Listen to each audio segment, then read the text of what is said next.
Hello, children. How are you today? Today, we are going to read social studies, and in this, we will read the chapter Our Climate for class 4. This is chapter 6 in Ratna Sagar book. Here, we will learn about what is climate and what are types of climates are there, how many seasons are there in India. Now, first, we'll go through the question which is mentioned on the first page of the chapter, which is read these sentences, write whether it's a cold day or a hot day. So, first question is Rohit and Pari are sweating. So, tell me, children, what kind of day it is? Yes, it is a hot day because they are sweating. Sweating means pasina ana. Sahil is watching the snowfall. Second number, Sahil is watching the snowfall. Snowfall कब होती कहाँ होती है? When it's a winter season. तो यहाँ पर लिखेंगे cold day. Aslam is sitting in front of a cooler. The third point is Aslam is sitting in front of the cooler. Cooler हम कब use करते हैं बच्चों? When it's a summer day, hot day. Fourth is Neha is wearing a raincoat. Which day it is? It's a yes, rainy season day. Fifth is Ria is wearing a sweater and a jacket. Which day it is? Just guess which day it is. Yes, it's a winter season, so the day is very cold. Now we'll come to the chapter explanation for the climate. The clothes we wear and the food we eat depends largely on the climate of the place where we live. So it depends where we are living. If we are living in north, then we have change of season. For 8 to 9 months we have summer days, and after 9 months we have winter days for 3 to 4 months. And if we are living in south, generally the days are hotter over there. So it depends on in which region we are living in India. Now we will come to the heading as weather and climate. Here, weather is the day-to-day conditions of air at a particular place. Weather means मौसम हमारा change होता रहता है. अगर हमारी air जिस तरीके से फ्लो करेगी, weather will depend on that thing.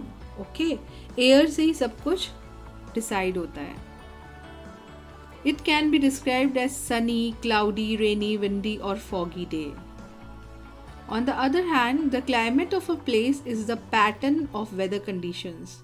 The pattern of weather conditions will depend on the climate over a very long period of time for about 30 to 40 years. So, children, आपको समझ आया climate का मतलब और weather का मतलब? Weather तो वो होता है जो डेली चेंज हो सकता है. सपोज करिए अभी बहुत धूप है, अचानक से बादल आ गया, तो क्या हुआ कि हवा बादल को लेकर आ गई. उससे क्या होगा वहाँ पर, मतलब आपका बिल्कुल सूरज था, सूरज की किरणें थी, लेकिन एकदम से ख़त्म हो गई क्योंकि वहाँ पे क्लाउडी हो गया. क्लाउड कैसे आए? हवा में बहकर आए. तो इस तरह से हमारा वेदर चेंज हुआ. लेकिन क्लाइमेट तो वो ऐसी चीज़ होती है, क्लाइमेट उस चीज़ को कहा जाता है जहाँ उस like on the other hand the climate of a place is pattern of weather conditions over very long period of time. Weather conditions अगर सेम टाइप का रहेगा लॉन्ग पीरियड ऑफ टाइम में, तो वो उस जगह का क्लाइमेट बन जाता है. अब जैसे नॉर्थ का क्लाइमेट मेनली तो ये गर्मी वाला है, पर for 2 or 3 months we are facing cold. We are facing winter season. The winter season starts by October end and ends by February end or March. Okay? जब होली आती है उसके पहले हमारी ठंड थोड़ी थोड़ी कम होने लगती है. The landform of an area influence its climate. Temperature and rainfall are two important elements that affect climate. Temperature and rainfall. Temperature कैसे ऊपर नीचे होता है? लाइक टेम्परेचर जब ऊपर नीचे होता है और अगर सपोज करिए रेनफॉल हो गई तो टेम्परेचर और नीचे चला जाता है, लाइक और कोल्ड हो जाता है. Now we will come to the seasons in India. Seasons in India. In India, temperature and rainfall vary from season to season and from place to place. India में टेम्परेचर एंड रेनफॉल कैसे बदलते हैं? Season से season और place to place. Some places are hot, कुछ जगह तो बहुत गर्म होती हैं, while other cold, कुछ जगह बहुत ठंडी होती हैं. Some places get very heavy rainfall, कुछ प्लेसेस तो बहुत ज़्यादा वहाँ बारिश होती रहती है, पर ऐसी तो बहुत सी जगह होती हैं जहाँ बारिश नहीं होती. while others do not get any rain for years. Some places get floods, कई जगह तो बाढ़ आ जाती है जहाँ पे पानी ज़रूरत से ज़्यादा हो जाता है, ज़्यादा बारिश हो जाती है. कई जगह डैम टूट जाते हैं. डैम्स पता है ना आपको, जहाँ पे water, it's a kind of a water reservoir, जहाँ पर पानी को इकट्ठा करके रखते हैं और ज़रूरत पर यूज़ करते हैं. फ्लड आ जाता है. while others are hit by droughts. hit by droughts पता है, सूखा, जहाँ पर कई जगह ज़रूरत से ज़्यादा पानी आता है और बाढ़ आ जाती है और कई जगह सूखा पड़ जाता है. तो सूखा पड़ने को क्या कहते हैं? ड्रॉट्स कहते हैं. In India, variations in temperature, rainfall and monsoon winds result in 3 main seasons. इस तरीके से बारिश, तेज़ हवा और कभी कभी मतलब बादल होना, इन सब से 3 तरह के मेन सीजन्स होते हैं इंडिया में. और वो कौन कौन से होते हैं? Winter, summer and monsoon. We have 3 main seasons. They are winter, summer and monsoon. Now we will come to winter season. The winter season begins from middle of November and continues till the end of Feb. ये पता है ना सबको, नवंबर से शुरू होता है winter season और फरवरी एंड तक एंड होता है. December and January are very cold in most part of India. दिसंबर और जनवरी सबसे ज़्यादा ठंड वाले दिन होते हैं इंडिया में कई पार्ट्स में, जैसे अभी चल रहा है हमारा. The nights are longer than the days. Nights ज़्यादा बड़ी बड़ी होती हैं ठंड के दिनों में और दिन तो फटाफट ख़त्म हो जाते हैं. The coastal areas enjoy pleasant weather. It is neither hot nor cold. जो एरिया समुद्र के किनारे होते हैं वहाँ पर अच्छा वेदर होता है और वो ना ही ज़्यादा गर्म होते हैं और ना ही ज़्यादा ठंडे. But it is very cold in the northern mountains. लेकिन अगर आप नदर्न माउंटेन्स के पास चले जाओ, उधर हिमाचल है, हिमाचल की तरफ चले जाएं, हिमालय की तरफ चले जाएं, तो क्या होगा? वहाँ तो ठंडी ठंड है, वो सारे माउंटेन्स बर्फ़ से ढके हुए हैं. Strong winds from the west called western disturbances. Strong winds जो वेस्ट से आती है, हमारे जैसे ये होता है ना, ये नॉर्थ हो गया, ये साउथ हो गया, ये वेस्ट हो गया और ये ईस्ट हो गया. तो यहाँ से इस वेस्टर्न एरिया से जब विंड्स चलकर आती हैं उसे क्या कहते हैं? Western disturbances, which cause light rainfall in the plains and snowfall in the northern mountains. The western disturbance are followed by very cold weather and fog.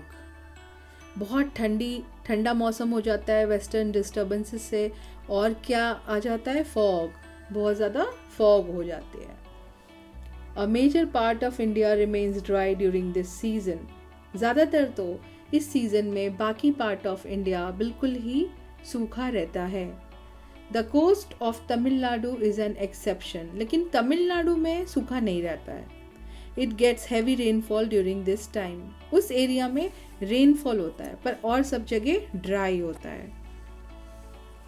ये आप देख सकते हैं नॉर्दर्न एरिया ऑफ इंडिया, यहाँ पर ज़्यादातर माउंटेन्स में बर्फ़ होती है, बर्फ़ जमी रहती है. The last point is winter is the season of roasted groundnuts, apples and leafy vegetables. हमें विंटर में क्या क्या खाने को मिलता है? Roasted groundnuts, apples and leafy vegetables. आपको पता होगा कि हम रेवड़ी खाते हैं, हम गुड़ मिलता है, हमें मूंगफली, चिक्की आपने सुना होगा, वो भी खाते हैं हम.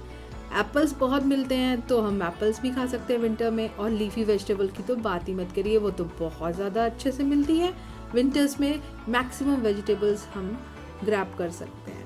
So what are the checkpoints? We will come to the checkpoints. What we have learned till now. We wear, circle the correct words. We wear cotton dash woolen clothes in summer. Definitely. हम क्या summer में पहनते हैं? Cotton clothes. Second, there are 2 या 3 seasons होते हैं India में. 3 main seasons होते हैं. अक्टूबर या January is the coldest month. Definitely January is the coldest month. Coastal area of Tamil Nadu या फिर Kerala gets heavy rainfall during winter. Coastal area of Tamil Nadu हमने यहाँ पे पढ़ा था, यहाँ पे बोला था Tamil Nadu is an exception, it gets heavy rainfall during this time, इसीलिए यहाँ पर कोस्टल एरिया ऑफ तमिलनाडु होगा. Now we will learn the next this summer season in next video because my video is getting longer, so just we'll meet in my next video. Please take care. Till then, please take care. Okay, bye.